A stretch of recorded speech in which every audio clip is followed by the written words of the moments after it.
네, 처장님, 예. 그 법관 중에 본인이 재판한 사건의 회사의 임원으로 취업한 사례가 얼마나 됩니까?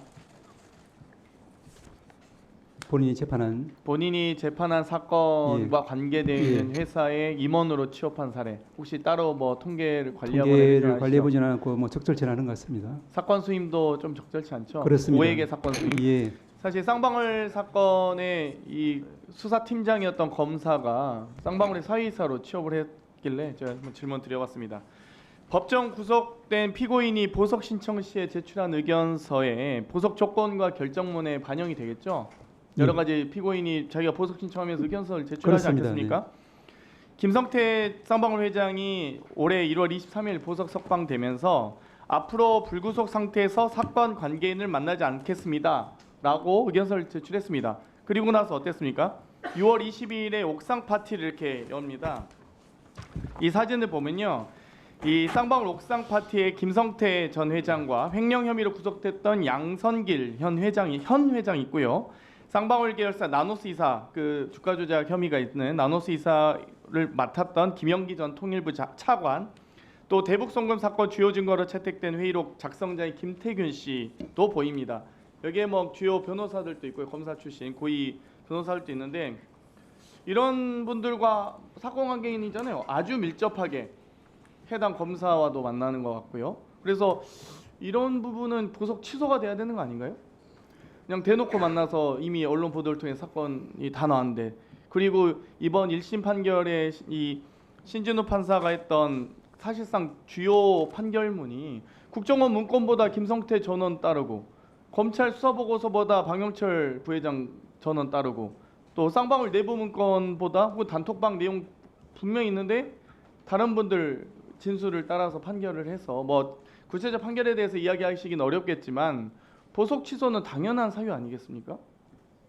예, 위원님 잘 아시다시피 이제 어떤 보석 조건을 붙이는지 또 보석 조건을 위반했는지 여부 또 그에 따라서 이제 취소 사유가 되는지 여부의 판단 자체가 개별적인 이제 재판 사항인 것 같습니다.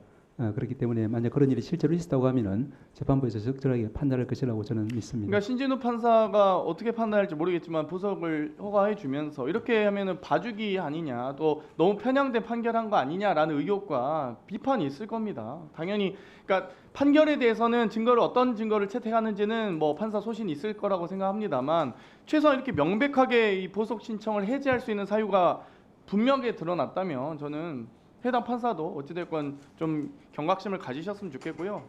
뭐 엄현수 증인이 저희 청문회 과정에서 나와서 N 프로젝트 뭐냐 했더니 N 프로젝트가 나노스 주가 조작이 아니라 네이버 댓글이라고 증언하고 있습니다. 그런 한심한 증언을 들으면서 저도 증언을 참 듣곤 했습니다. 여러 판례를 보면 고의나 미필적 인식, 예견만으로도 형법상 방조행위 처벌 가능하다라는 판결 여러 차례 있습니다. 대법원에 뭐 2005년, 96년, 2009년 여러 선고가 있더라고요. 그런데 이 특정인이 주범과 나눈 당시 이 범행 당시에 나눈 문자와 통화만으로도 충분히 방조 혐의를 검토할 수 있지 않습니까?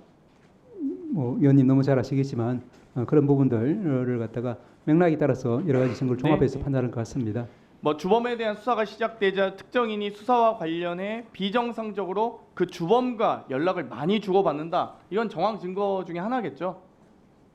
예, 그렇죠.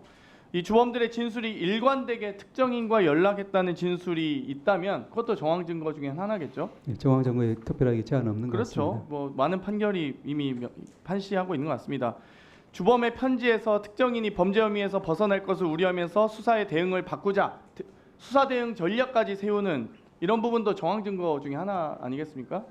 예, 역시 이 주범들이 특정인의 계좌를 파일로 만들어 관리하거나 또 스스로 주가 조작에 사용된 것이라고 인정하고 있다라고 한다면 그것도 정황 증거 중에 하나겠죠. 예, 역시 정황 증거의 범위에 관한 이야기. 손실금이 발생하자 주포가 배상하듯 손실금과 똑같은 금액을 송금한다. 그러니까 손실하니까 배상하듯 똑같은 금액을 쏴준다. 이것도 정황 증거 아니겠습니까? 같은 금액을 같이 쏴주고 있는데 이 여러 가지 이 판결문에 이 범죄 일람 표현 289회 언급되고 판결문에 124회 등장합니다. 이 주범들이 패밀리라고 하면 삼배를 탄 사람들이라고까지 얘기하는데 그러면 이 김건희 여사 관련된 주가 조작 관련된 이 여러 판결문이나 이 수사 과정에서의 여러 재판부의 1, 2심의 판결문에서 저희가 참조를 했습니다. 물론 재판부가 기소 독점권을 가지고 있는 검찰이 기소하지 않았기 때문에 판단을 못했을 것뿐이지 판결문에 여러 가지 이 정범 방조를 넘어 정범까지도 언급하고 있는 것으로 제가 법조인 아님에도 불구하고 알 수 있는 것 같습니다.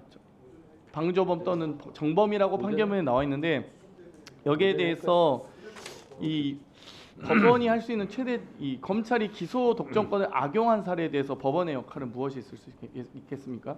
위원님 잘 아시다시피 이제 저희들이 잘못된 기소에 대해서는 이제 공소권 남용으로 이제 판결이 하나 나간 적이 있는 것 같고 그 외에 이제 기소하지 않은 부분에 대해서는 이제 재정 신청에 따라서 이제 그걸 판단할 수 있는 그런 통로는 열려 있는 것 같습니다.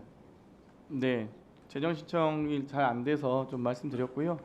지금 이번에 이제 법원이 영장 발부에 대해서 이 연구 용역도 하셨던데 23년에만 45만 건 압수수색 영장이 청구됐고 19년에 29만 건 정도였는데 올해 아마 이제 한 50만 건 넘을 것 같거든요. 한 2배 정도 넘고 있습니다. 지금 무슨 대한민국이 범죄 도시가 되는 것도 아니고 갑자기 영장이 폭발적으로 증가하는 이유가 무엇이라고 생각하십니까?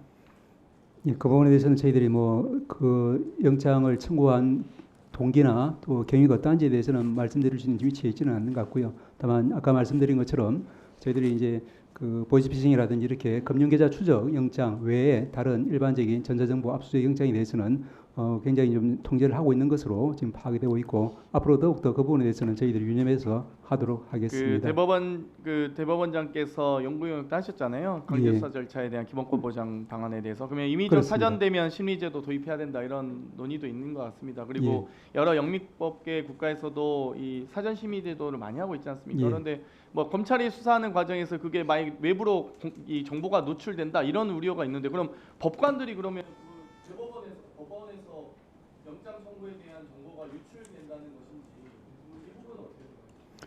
예, 그 부분은 지난번제부터 저희들이 사전 영장 신문 제도에 대해서는 확고한 방향성을 가지고 있습니다. 다만 이제 잘 아시다시피 이제 여러 의원님들께서 입법 발의를 했기 때문에 그 과정에서 저희들이 기본적인 어떤 그런 방향성을 유지를 하면서 충실하게 저희들 의견을 개진하고 그 과정에서 좀 우려되는 부분에 대해서는 합리적으로 잘 조율이 될 것이라고 저희들은 믿습니다.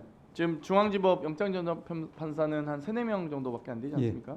그러면은 중앙지검 지금 영장 신청 검사 한 160명 정도 아마 파견 검사까지 하면 한 뭐 200명 넘을 것 같은데요. 뭐 거의 광주지검 수준의 검사를 파견하고 있으니까 그러면 이 3-4명의 판사가 검사 200명을 상대한다. 이것도 좀 불공정한 거 아니겠습니까?